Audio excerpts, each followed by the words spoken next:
인사드리겠습니다. 안녕하세요.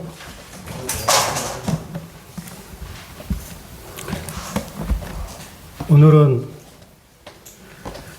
추석 명절 마지막 날인데요. 연휴 마지막 날인데 또 이렇게 모여서 하나님 말씀으로 교제할 수 있는 것이 참 저에게는 놀라운 축복이고 또 특권이 아닌가 이런 생각을 해보게 됩니다. 저는 연휴 기간 동안에 방콕을 했습니다. 방콕을 하면서 특별히 이제 말씀을 계속해서 이렇게 보면서 추석이고 그래서 형제들, 가족들이 이렇게 많이 모이잖아요. 근데 이제 가족들이 모여서 서로 형제 사랑, 우애하는 모습들이 굉장히 부럽습니다.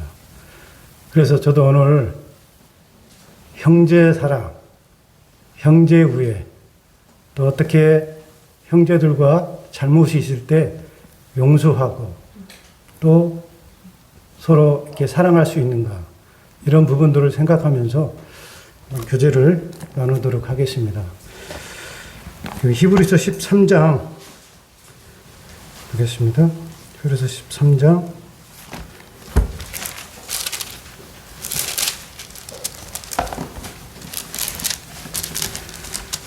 히브리서 13장 1절입니다.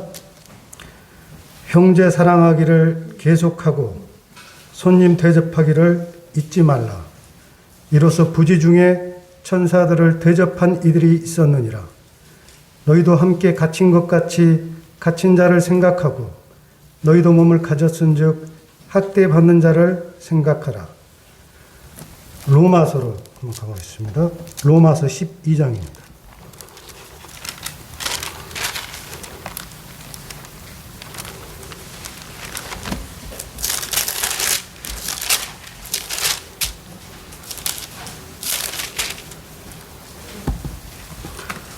로마서 12장 10절입니다. 형제를 사랑하여 서로 우애하고 존경하기를 서로 먼저 하며 부지런하여 게으르지 말고 열심을 품고 주를 섬기라. 소망 중에 즐거워하며 환난 중에 참으며 기도에 항상 힘쓰며 성도들의 쓸 것을 공급하며 손 대접하기를 힘쓰라. 예, 여기 히브리서에서는 여러 가지 군면의 말씀이 나옵니다. 그런데 여기 히브리서 13장에서는 이제 그 마지막 군면의 말씀이 나오는데요. 그 말씀이 저희가 읽은 대로 형제 사랑하기를 계속하라. 손님 대접하기를 잊지 말라. 이렇게 이제 말씀하십니다. 히브리 성도들은 이제 복음을 통해서 구원을 받았고요. 그리고 이제 하나님의 사랑을, 주님의 사랑을 깨달았습니다. 그리고 나서 히브리 성도들은 형제들을 사랑하고 있었습니다. 그런데 여기서 계속해서 사랑하라고 히브리서 기자는 당부하고 있습니다. 과거뿐만 아니라 현재도 앞으로도 계속해서 형제 사랑을 멈추지 말고 계속 하라고 히브리서 기자는 당부하고 또는 권면 이렇게 하고 있습니다.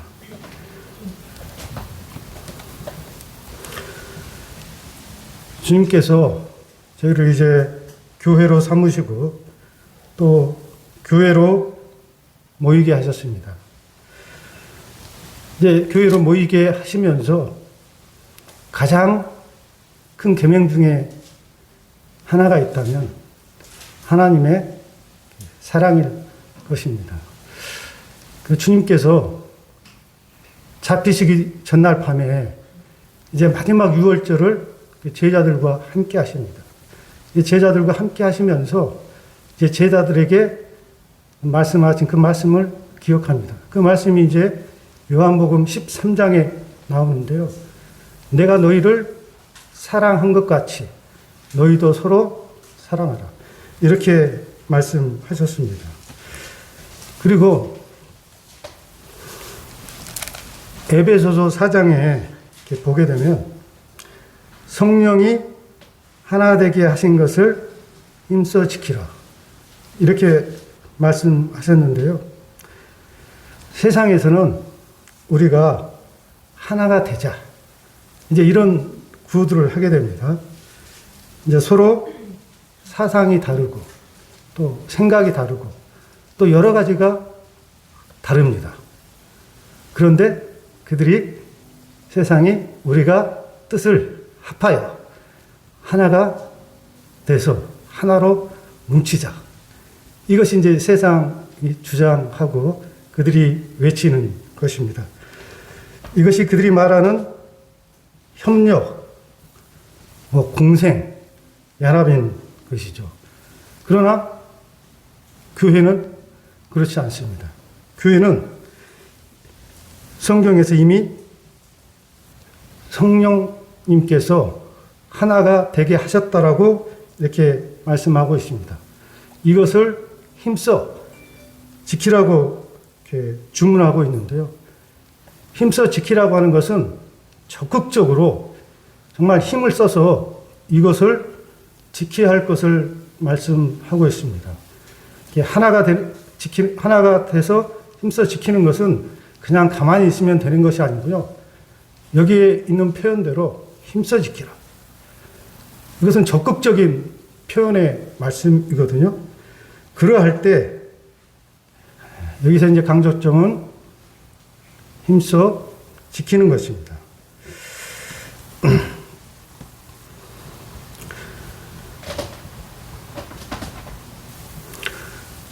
주님은 하나가 되게 하기 위해서 자신의 몸을 십자가에 내어주셨습니다. 실천하신 것이죠. 그 에베소서 한번 보겠습니다. 에베소서 2장 한번 보게 되면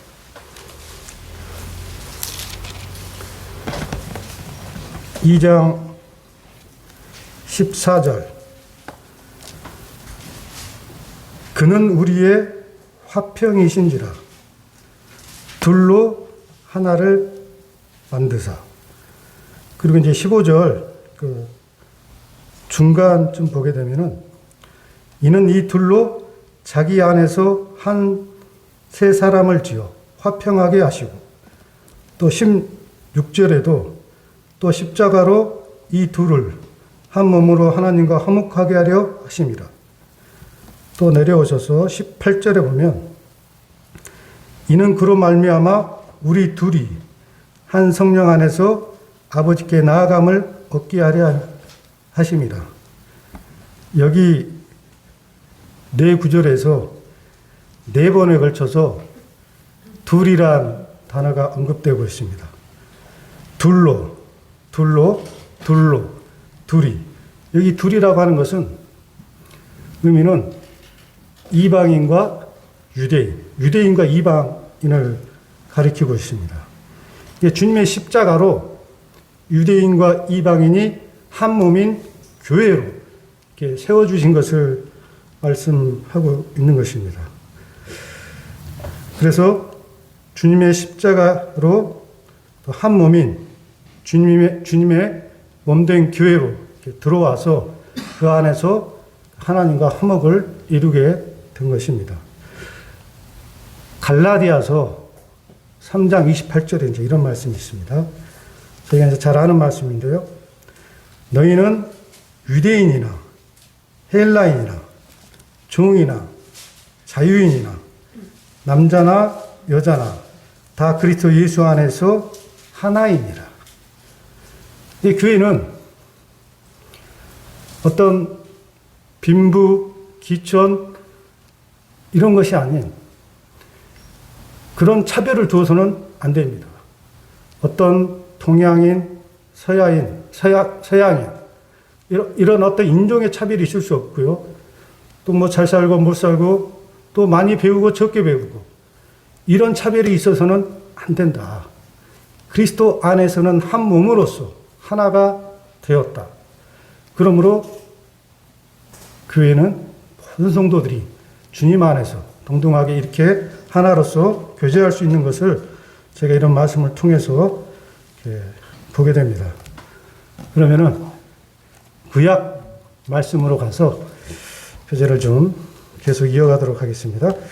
창세기 37장입니다.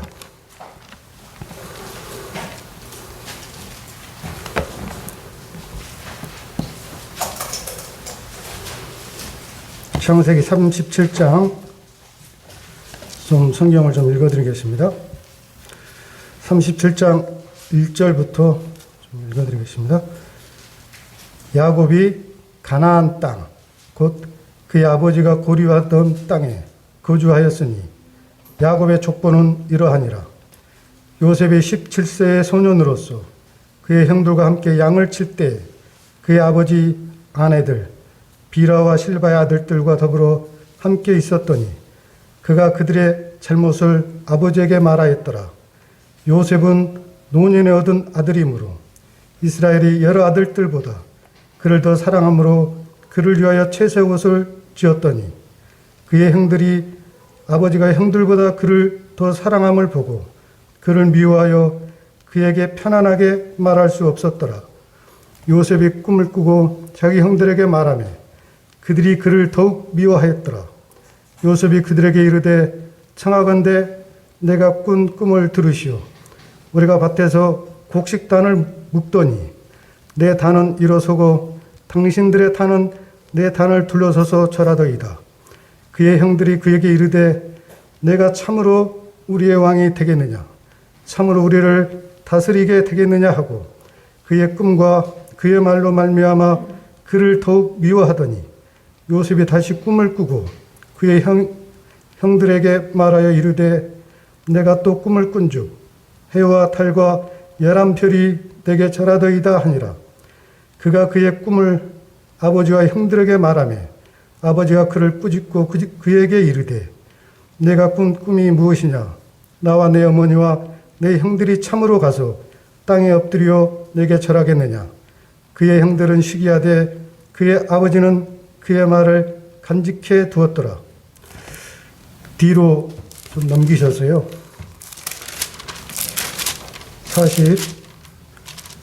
43장으로 가보겠습니다. 창세기 43장 17절. 청지기가 요셉의 명대로 하여 그 사람들을 요셉의 집으로 인도하니 그 사람들이 요셉의 집으로 인도되매 두려워하여 이르되 전번에 우리 자루에 들어있던 돈의 일로 우리가 끌려드는도다. 이는 우리를 억류하고 달려들어 우리를 잡아 노예로 삼고 우리의 나귀를 빼앗으려 함이로다 하고 24절. 그들을 요셉의 집으로 인도하고 물을 주어 발을 씻게 하며 그들의 나귀에게 먹이를 주더라. 32절입니다.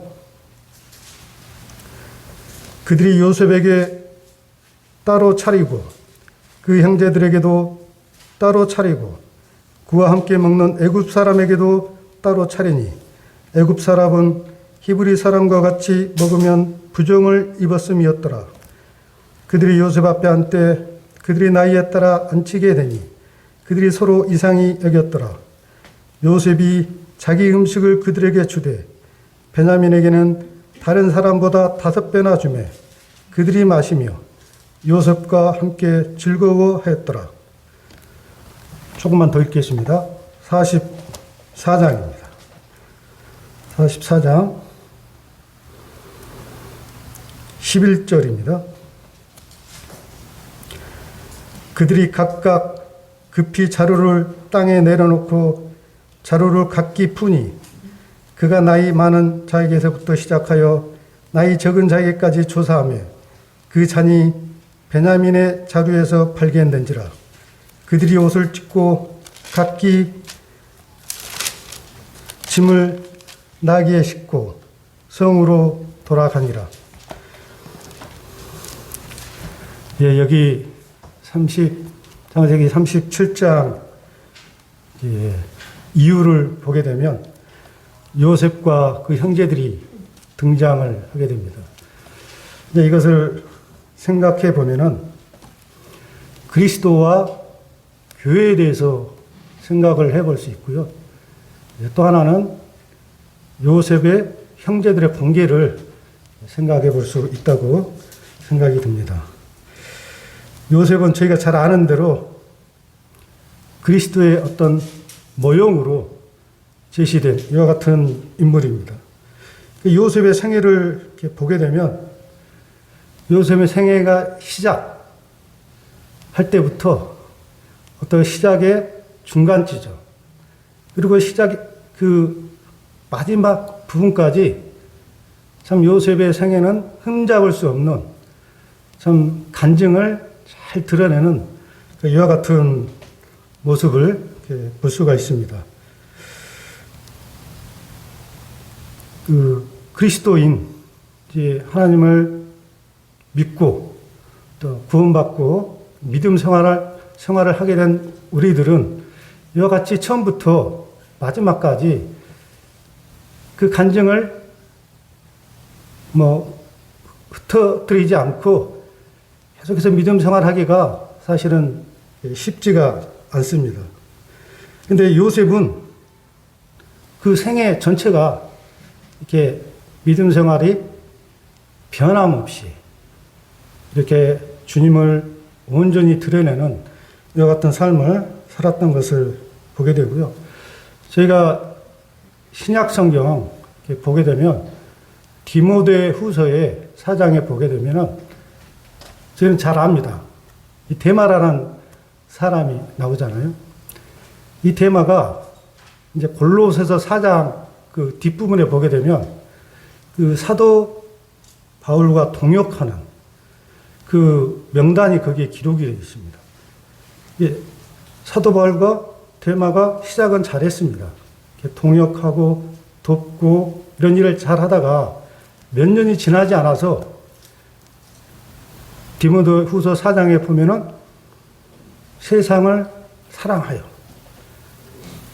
자기를 사도 바울을 버리고 떠났다고 이렇게 기록하고 있습니다. 이게 얼마나 슬픈 가슴 아픈 기록입니까? 그러나 요셉은 마지막까지 참 믿음이란 아름다운 간증을 잘 드러냈던 것을 보게 됩니다. 저희들이 아브라함과 또 이삭과 야고보의 생애를 생각해 보게 되면은 그 아브라함은 하나님이 나타나셔서 대면해서 이렇게 말씀하신 그 기록이 대략 한 7번 정도 이렇게 나오는 장면이 나오고요. 그 다음에 이제 이삭의 경우는 한 3번 정도 이렇게 기록이 되어 있습니다. 그리고 이제 야곱의 경우는 하나님께서 야곱에게 이제 꿈으로 이렇게 나타나시고 또는 계시로 나타나셨는데 한 8번 정도가 이렇게 기록이 되어 있습니다. 저희가 잘 아는 이제 야곱이 그 하란에서 다시 이제 그 베들로 돌아갈 때 그 야복강 그 강가 거기서 이제 만나잖아요. 분이엘에서 이 성경에는 어떤 사람이라고 표현되어 있는데 이제 하나님이죠. 하나님과 씨름하다가 이제 허벅지 관절이 환도뼈가 부러지는 이와 같은 장면이 나옵니다. 그때 이제 하나님이 나타나셨고 또 이제 야곱이 그 집에서 형을 피하려 이제 가잖아요. 하란 그 에삼촌 라반의 집으로 가게 될 때 그 베델에서 이제 돌베개를 하고 잘 때 이제 꿈에서 하나님께서 꿈으로 이제 계시하시면서 나타났습니다. 그때 이제 사닥다리가 땅과 하늘에 닿아서 그 사자가 오르락 내리락 할 때, 그때 이제 하나님께서 나타나신 것, 저희가 이제 잘 알고 있습니다. 근데 여기 요셉의 경우는요, 제가 찾아보니까 딱 두 번, 그것도 37장에 두 번에 걸쳐서 이렇게 요셉에게 계시로 하나님을 대면합니다. 이 요셉이 꿈을 꾸게 되는데, 그 꿈을 꾸었다는 것은 이제 그 하나님의 말씀을 받았다는 것이거든요. 그래서 요셉이 생애를 붙잡았던 것은 여기 17세 소년 때 그 받았던 꿈, 그 하나님의 말씀을 그가 평생 동안 붙들고 의지하면서 그 하나님께서 그 요셉을 함께 하시고 또 붙들어 주시고 보호해 주시고 그를 지켜 주셨습니다.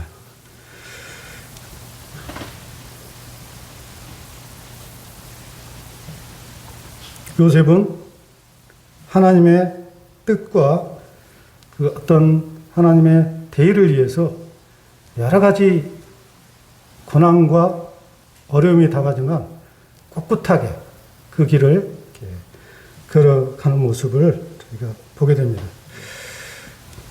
저희가 잘 아는 시편 119편 9절에 이런 말씀이 있습니다. 청년이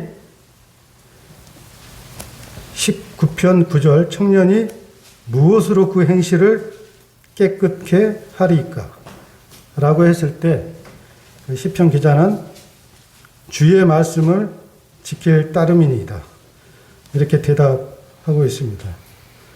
저희들이 요셉과 그 형들을 생각해 보게 될 때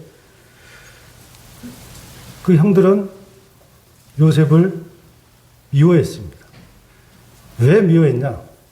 그 아버지 야곱이 요셉에게만 채색 옷을 입혀 주었습니다.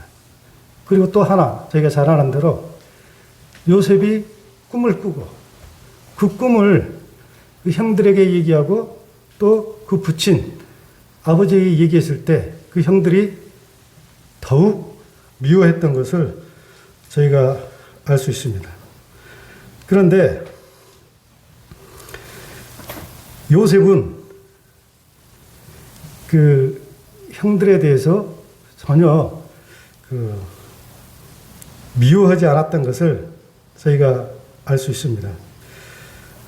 그 성경을 쭉 살펴보아도 요셉이 형들을 비방했다거나 험담했다거나 이런 내용이 전혀 이렇게 언급되지 않는 것을 저희가 발견할 수 있는데요.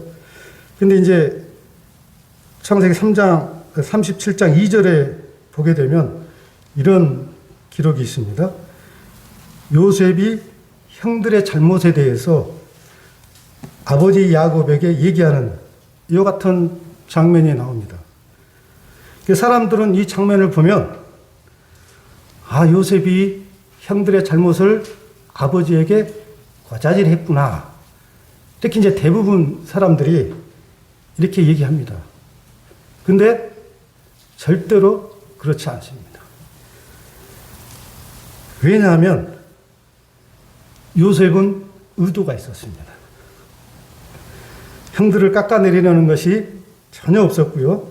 또는 자신이 형들보다, 내가 더 형들보다 우월하다, 뛰어나다.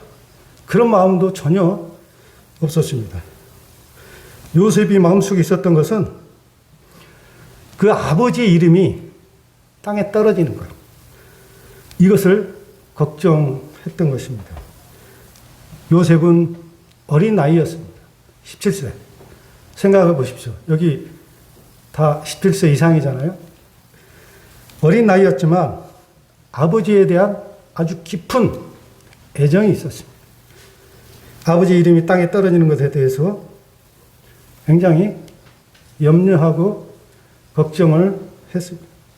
저희들이 이제 야곱의 생애를 보게 되면 야곱이 얼마나 험악한 세월을 보냈는지를 저희가 알 수 있습니다. 그 야곱의 딸 디나가 있잖아요. 디나. 한 번은 그 디나가 그 세겜의 아들 추장 세겜에게 부끄러움을 당합니다. 그랬을 때 이제 시므온과 레이가 세겜 사람 그 추장을 속여서 그 남자들에게 할례를 하도록 합니다. 남자들이 다 할례 가운데 있을 때 이 시므온과 레이가 습격해서 거기 세겜 사람들의 모든 남자를 이렇게 다 죽이잖아요. 그래서 이제 그 야곱이 그 지역, 그 주위에 아주 악한 평판을 떨어뜨리게 합니다.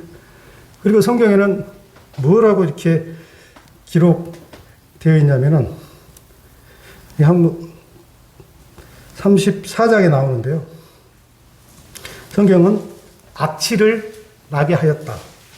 그 34장, 창세기 34장 30절에 보면, 이제 그 시몬과 레이가 그렇게 아주 무자비하게 그 도륙했잖아요.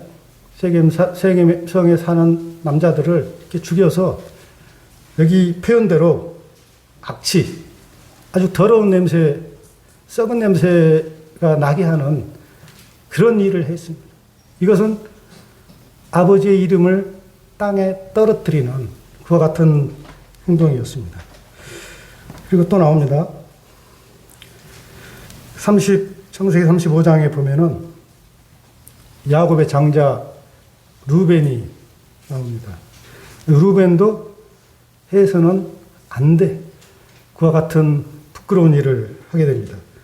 그 라헬의 시녀 비라를 이제 동침해서 이 아버지의 명예를 완전히 땅에 떨어뜨립니다. 저희가 아는 대로 비라가 낳은 자녀가 누군지 아십니까? 비라. 단과 납달리입니다. 단과 납달리, 루벤과 형제의 간이잖아요. 어떻게 얼굴을 보면서 살겠습니까? 이건 참 가족 간에 굉장히 부끄러운 일입니다. 단과 납달리 어머니를 범했습니다. 야곱이 정말 고개를 들고 다닐 수 없도록 그 명예가 땅에 떨어졌습니다. 그리고 제가 잘 아는 대로 창세기 38장에 보면 유다가 나옵니다. 유다는 어떻습니까? 유다의 이제 아들들이 있잖아요. 유다의 아들을 다말에게 결혼시킵니다. 그때 큰아들이 죽습니다. 큰아들이 엘인데요. 엘이 죽고 또 둘째도 죽습니다. 둘째는 오난이고요. 근데 이제 셋째를 주려고 하니까 야곱 입장에서는, 유다 입장에서는 겁이 나잖아요. 이 셋째도 셀라도 죽을 것 같으니까 이제 그 다말을 그 아버지 집, 성경에는 아버지 집으로 표현하는데 친정 집인 것 같습니다. 친정 집으로 보냅니다.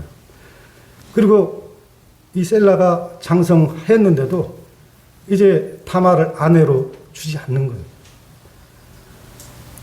그리고 이제 야곱의 친구 히라인가요?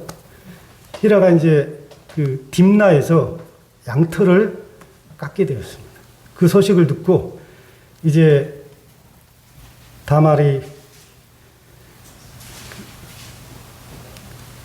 주지 않으니까 이제 그 셋째 남편으로 주지 않으니까 이제 변장을 합니다. 변장을 해서 자녀를 낳게 되죠. 창녀로 변장하여 유다와 다말의 간교를 통해서 자녀를 낳게 됩니다. 이 얼마나 도덕적으로 부끄럽고 창피한 일입니까? 이렇게 많은 자녀들이 그 아버지의 이름, 아버지의 명예를 땅에 떨어뜨렸습니다. 근데 요셉이 가지고 있던 그런 마음은 아버지 야곱에 대한 명예, 이 명예를 생각했던 것 같습니다. 그래서 요셉이 행했던 행동들은 뭐 형들을 깎아내리거나 해하려는 것이 아니고요. 자기 아버지의 명예를 지키고자 그래서 그렇게 아버지에게 얘기했던 것 같습니다. 이제 저희는 그리스도인으로서 세상 가운데 살아갑니다. 제가 이러한 사건들, 이러한 일련의 과정을 보면서 우리 그리스도인은 세상 가운데 어떠한 모습으로 살아가야 하는가, 이러한 부분들을 교훈해주고 있다고 생각이 됩니다. 사도 바울은 고린도 성도들에게 이렇게 말합니다. 고린도후서 3장에 보면은 너희는 그리스도의 편지다. 너희 마음판에 썼다. 이렇게 말씀하십니다.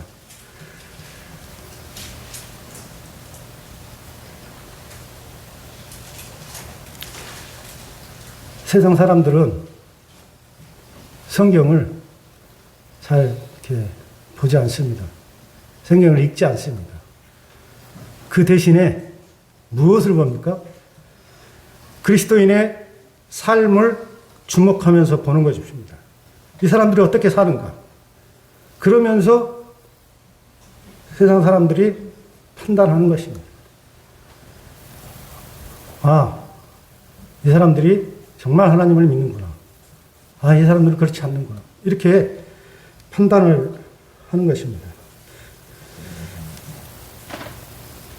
그래서 그들이 이제 그러한 모습을 보면서 하나님에 대해서 생각을 하게 될 때 사도 베드로는 이렇게 말씀하십니다.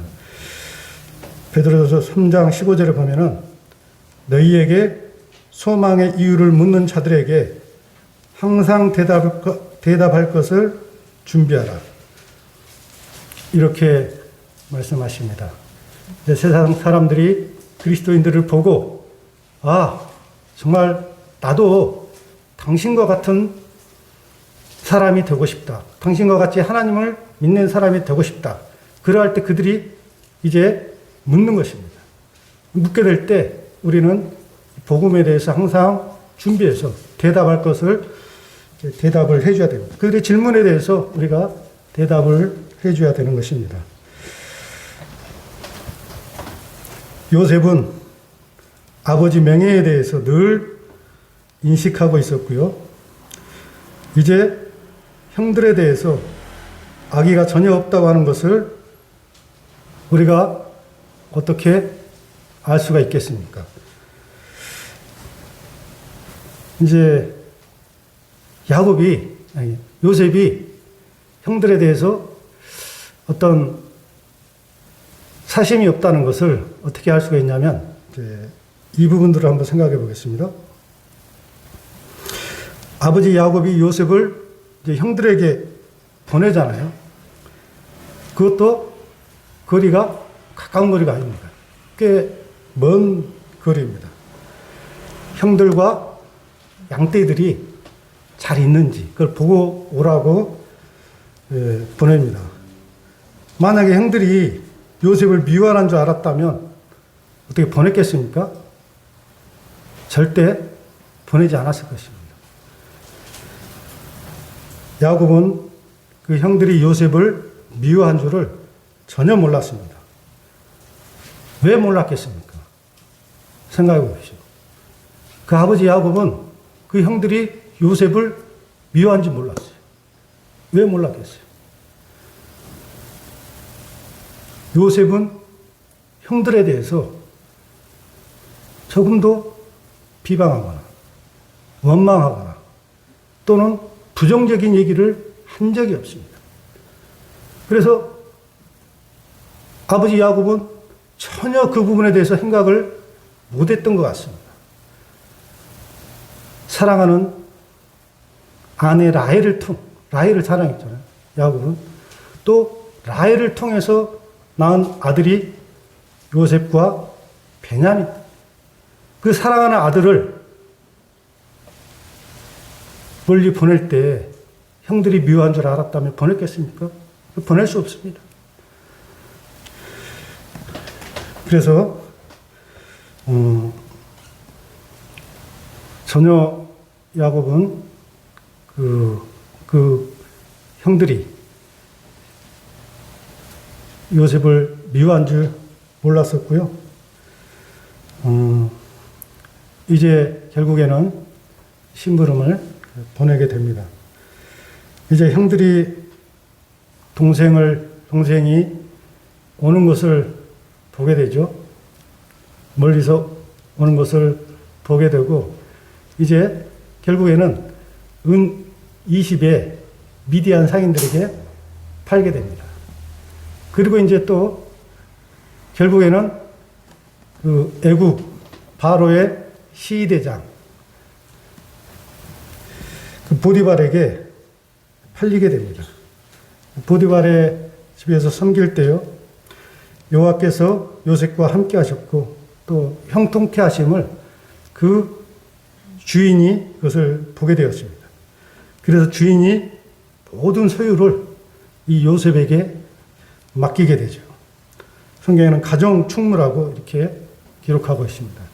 이제 가정충무로서 신뢰를 받으며 모든 일을 주관하며 다스리며 그 일들을 잘 해냅니다. 그렇게 성실하고 또 지혜롭게 또 충성스럽게 가정의 모든 일들을 잘 처리해냅니다. 그런데 요셉에게 또다시 고난과 어려움이 닥쳐옵니다. 저희가 잘 아는 대로 보디발이 요셉을 유혹합니다. 그 유혹을 요셉이 뿌리치고 도망가는데요. 이제 보디발의 아내가 그 모든 누명을 이제 요셉에게 덮어 씌우잖아요.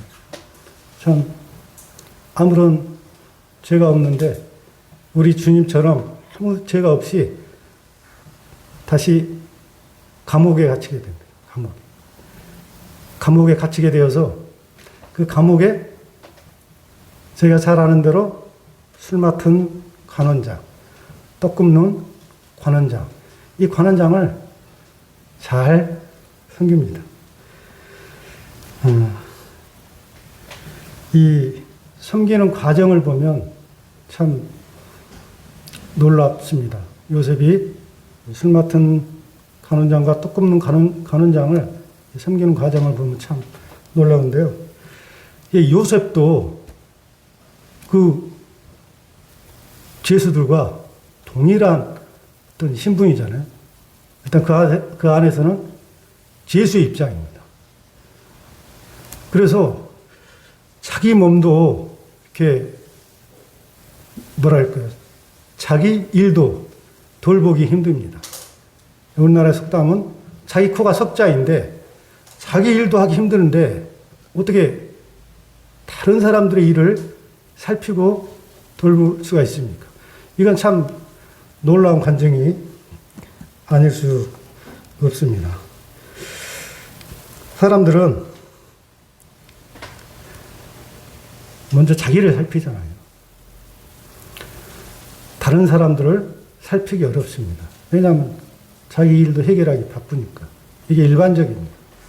그런데 여기 요셉은 다른 사람, 여기 떡 굽는 사람과 술 맡은 관원장, 이 사람의 얼굴을 성경에 살폈다라고 기록하고 있습니다. 그리고 살피고 묻습니다. 무슨 일이 있는지 묻고 또 꿈에 대한 얘기를 듣습니다. 그리고 그 꿈을 해석을 해줍니다. 이제 요셉의 꿈대로, 꿈의 해석대로 우리가 잘 아는 대로 술 맡은 간원장은 풀려나고 떡 굽는 간원장은 이제 죽게 됩니다. 저희는 그리스도인입니다.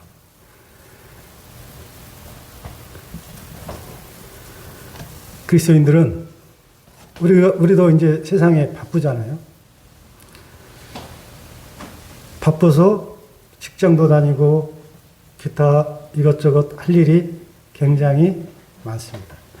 근데 요셉의 경우는 자기도 바쁘지만 남을 살피고 돌보고 섬기는 그와 같은 일을 하였던 것을 보게 되는데요.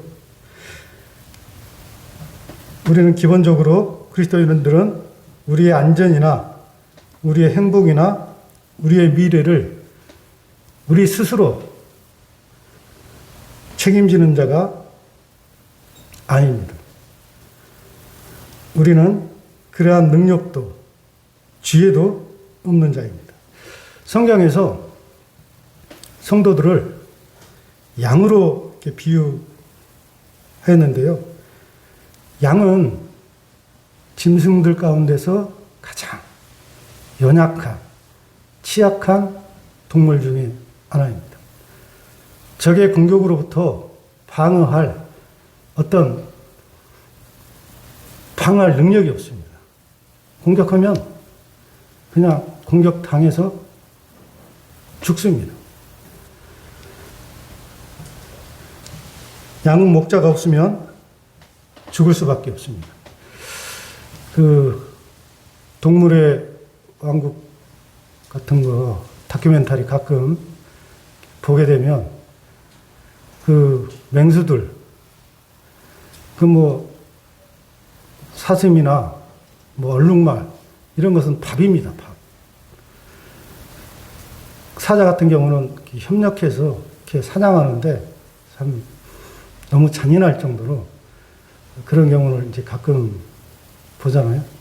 임펠라 같은 것도 엄청 보기 아름다운 동물인데 맹수들에게 잡히는 거 보면 참 마음이 굉장히 짠합니다.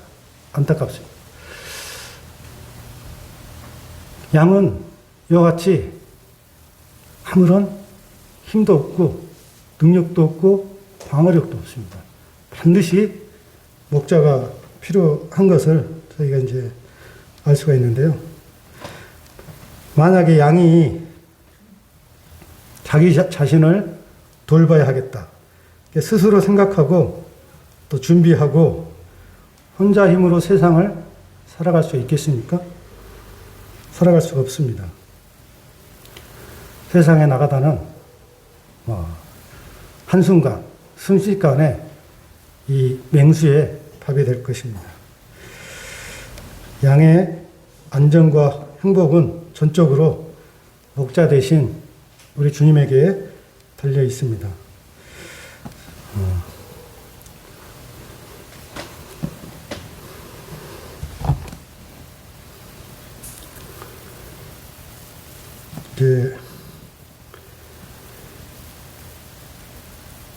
요셉은 술 맡은 관원장이 전직이 회복된 후에도 2년 동안 이제 그 감옥에 있다가 이제 바로의 꿈을 해석해 주고요.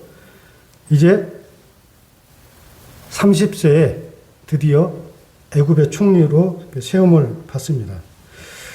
요셉은 형들이 1차로 가나안에 기근이 들어서 양식을 구하러 애굽에 갔다가 이제 두 번째 제가 읽은 43장에 두 번째 야곱의 아들들이 이제 베냐민을 포함해서 애굽에 내려옵니다.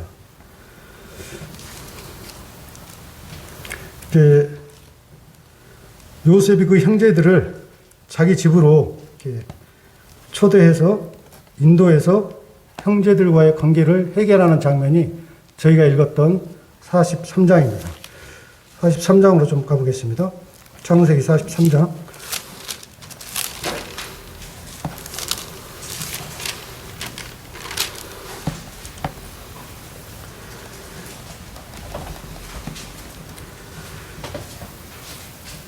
(43장에) 이제 베냐민까지 1차로는 베냐민이 빠졌었고요. 이제 2차로 올 때는 베냐민까지 다 11명의 형제들이 다 같이 이제 있습니다. 이 꿈이 이제 요셉이 꿨던 꿈이 실현되는 지금 상황입니다. 그리고 형제들 간의 문제, 이것을 해결하기 위해서 지금 요셉이 그 형제들을 자기 집으로 인도하는 이와 같은 장면이라고 생각이 되고요.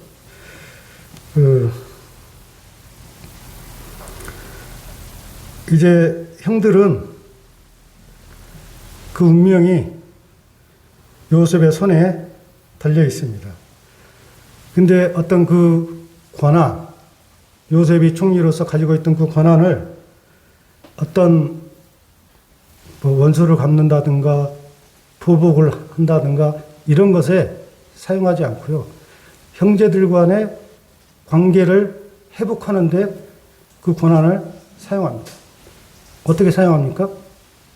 시험을 통해서 이제 그 관계를 회복하고자 합니다. 형들이 죄를 용서받고 해결할 수 있는 길은 그들이 과거에 저질렀던 그 죄 가운데서 돌이켰는지, 회개했는지, 그것을 지금 요셉은 알고자 두 가지의 시험을 한다고 생각이 되는데요. 첫 번째 시험이 이렇게 나옵니다. 보겠습니다. 34절. 43장 34절에 보면 베냐민에게 식물 5배를 더 줍니다. 이것은 베냐민이 다른 형제들에 비해서 식욕이 왕성해서 아주 잘 먹어서 이렇게 준 것이 아니죠. 왜 주었습니까? 과거에 그 아버지 야곱이 그 요셉에게 채색 옷을 입혀주었습니다. 그래서 그 형들이 그것을 보고 시기를 했습니다. 지금 동일한 시험을 하고 있다고 생각이 됩니다. 이제 식탁이 베풀어졌고요. 형들이 나이의 순서대로 식탁에 앉아 있습니다. 그리고 요셉이 그 형들 보는 데서 베냐민에게 식물을 5배를 더 줍니다. 형들이 과거처럼 시기하는지 미워하는지 지금 이것을 보고자 하는 것입니다. 그런데 어떻습니까? 34절에 마지막 구절 보게 되면 요셉과 함께 즐거워하더라. 전에는 미워했습니다. 근데 지금은 어떻습니까? 함께 식사하면서 오히려 5배를 주든 10배를 주든 개의치 않고 형들은 오히려 그 교제를 즐거워하고 있는, 그들이 돌이켰음을 여기서 보게 됩니다. 그리고 여기 17절, 18절 보게 되면 그 집으로 가게 될 때는 어떤 마음이었습니까? 두려움이 있었습니다. 18절을 보게 되면 요셉의 집으로 올 때는 두려움, 공포가 있었습니다. 우리를 억류하고 잡아 노예로 삼고 우리의 나귀도 빼앗아 갈 것이라고 생각했습니다. 근데 지금 어떻습니까? 애굽의 총리와 함께 기뻐하고 즐거워하고 있는 이와 같은 모습입니다. 두 번째 보겠습니다. 두 번째 시험이 이제 은잔이 베냐민 자루에서 나오게 하는 시험입니다. 참 이 시험은 형들에게는 너무 가혹하고 고통스러운 시험이 아닐 수 없습니다. 청지기는 이 은잔이 발견된 자만 종이 되고 나머지는 다 돌아가라고 이렇게 말을 합니다. 이 말은 형제 우애와 형제들의 하나됨, 충성됨에 대한 시험입니다. 근데 요셉의 은잔이 이 베냐민 자루에서 발견이 됩니다. 과거에 요셉이 구덩이에 던져지고 또 미디안 상인들에게 팔리게 될 때는 그 형들이 눈 하나 까딱하지 않았습니다. 전혀 신경 쓰지 않았습니다. 요셉이 구덩이에 빠지든 죽든 팔려가든 자기 자신들만 생각했습니다. 아주 이기적인 여 같은 사람이었는데 지금은 어떻게 변했습니까? 여기 보십시오.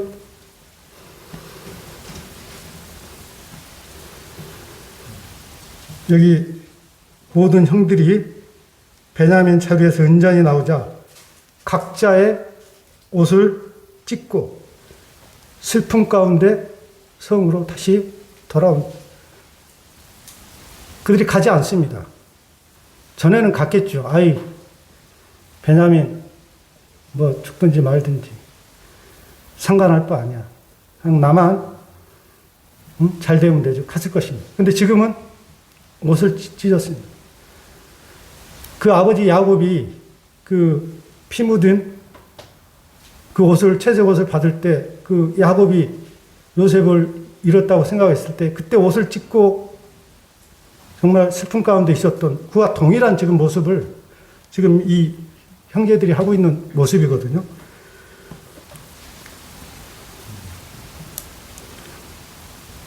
이제 동생의 베냐민의 일을 남의 일로 생각하지 않고 자신의 일로 여기고 이제 모든 형들이 한 마음으로 이제 애굽의 총리 그것을 손에 쥐고 있는 총리 앞에 나와서 청원을 하게 됩니다.